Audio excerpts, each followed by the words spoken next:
राधे राधे भक्तों, हमारे चैनल भक्ति विद गीतिका में आपका स्वागत है।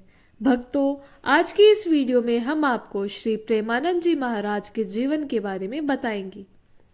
पूजनीय श्री प्रेमानंद जी महाराज का जीवन एक उत्कृष्ट आध्यात्मिक यात्रा का उदाहरण है, जिनमें उन्होंने अपने जीवन को भगवान की भक्ति के प्रति समर्पित कर दिया। उनका जन्म एक अत्यंत पवित्र और विनम्र ब्राह्मण परिवार में कानपुर उत्तर प्रदेश में हुआ था। जन्म के समय उनका नाम अनिरुद्ध कुमार रखा गया था। बचपन से ही उनके जीवन में आध्यात्मिक चिंतन की गहरी झलक देखने को मिलती है। महाराज जी जब कक्षा 5 में पढ़ते थे, तब उन्हें एक दिन यह विचार आया कि उनकी माँ, उनके पिता और सभी प्रियजन एक दिन मृत्यु को प्राप्त हो जाएंगे।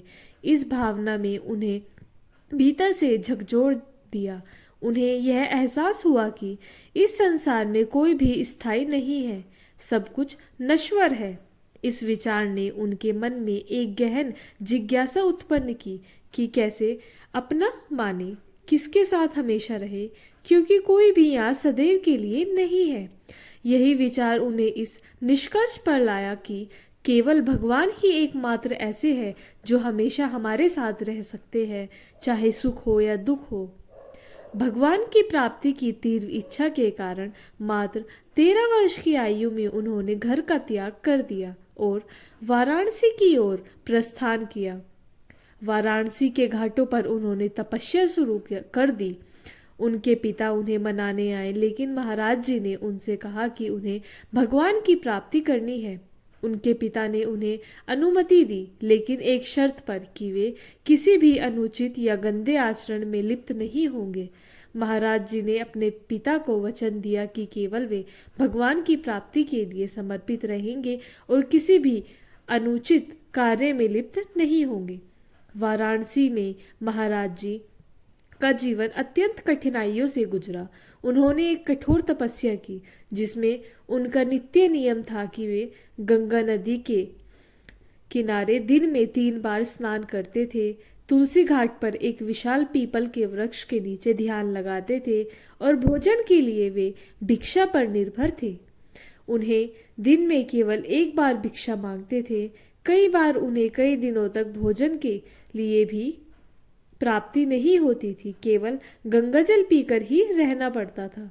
उन्होंने किसी भी स्थायी आश्रम का त्याग कर खुले आकाश के नीचे घाटों पर रहने का निर्णय लिया था।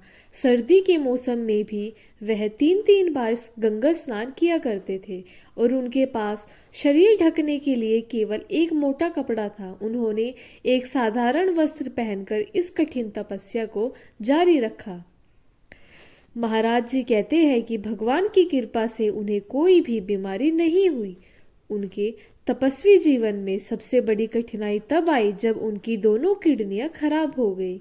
डॉक्टरों ने उन्हें बताया कि उनकी बीमारी पॉलीसिस्टिक किडनी डिजीज है, जिनमें किडनियों पर हजारों की संख्या में गांठें बन जाती है और यह बीमारी जीन्स में होती है। डॉक्टरों ने उन्हें बताया कि उनके पास जीने के लिए अधिकतम 4 से 5 साल है। इस कष्टमय स्थिति में भी महाराज जी ने भगवान पर अपने विश्वास को बनाए रखा। उनके जीवन का महत्वपूर्ण मोड़ तब आया जब वे वाराणसी से वृंदावन पहुंचे। वृंदावन पहुंचने की प्रेरणा उन्हें भगवान शिव की कृपा से मिली। वाराणसी में एक संत ने उन्हें वृंदावन में होने वाली लीला के बारे में बताया और उन्हें वहां जाने के लिए प्रेरित किया। महाराज जी ने वृंदावन जाने का निर्णय लिया और वहां पहुंचकर उन्होंने भगवान श्री कृष्ण की भक्ति में अपने जीवन को समर्पित कर दिया। वृंदावन में पहुंचने के बाद महाराज जी का जीवन और भी कठिन हो गया, लेकिन उनकी भक्ति और समर्पण ने उन्हें नई ऊंचाइयों पर पहुंचाया। उन्होंने ब्रजमंडल में विभिन्न स्थलों का दर्शन किया और राधा रानी की कृपा से उन्हें जीवन में एक नया अध्याय प्रारंभ हुआ। महाराज जी के जीवन में कई उतार चढ़ाव आए, लेकिन उन्होंने हर स्थिति में भगवान पर अपना विश्वास बनाए रखा। उनकी भक्ति और तपस्या में उन्हें भगवान के लिए और भी करीब ला दिया। उन्होंने अपने जीवन में इस बात को अनुभव किया कि भगवान को पाने के लिए सबसे पहला कदम है भगवान के प्रति पूर्ण समर्पण। भगवान श्री कृष्ण ने गीता में जो संदेश दिया है कि सारे धर्मों का त्याग कर मेरी शरण में आओ, महाराज जी ने इसे अपने जीवन का मूल मंत्र बना लिया। महाराज जी श्री प्रेमानंद जी महाराज के जीवन की यह यात्रा हमें सिखाती है कि सच्ची भक्ति और समर्पण के द्वार भगवान की प्राप्ति संभव है। उनके जीवन में यह संदेश मिलता है कि भगवान की कृपा से हर कठिनाइयों को पार किया जा सकता है और भगवान के प्रति अटूट विश्वास से ही जीवन का सच्चा अर्थ प्राप्त होता है। भक्तों, ये थी श्री प्रेमानंद जी महाराज की जीवन की यात्रा। वीडियो अच्छा लगे तो लाइक करें, चैनल को सब्सक्राइब करें और कमेंट बॉक्स में जय श्री राधे अवश्य लिखें। आप सभी को राधे राधे।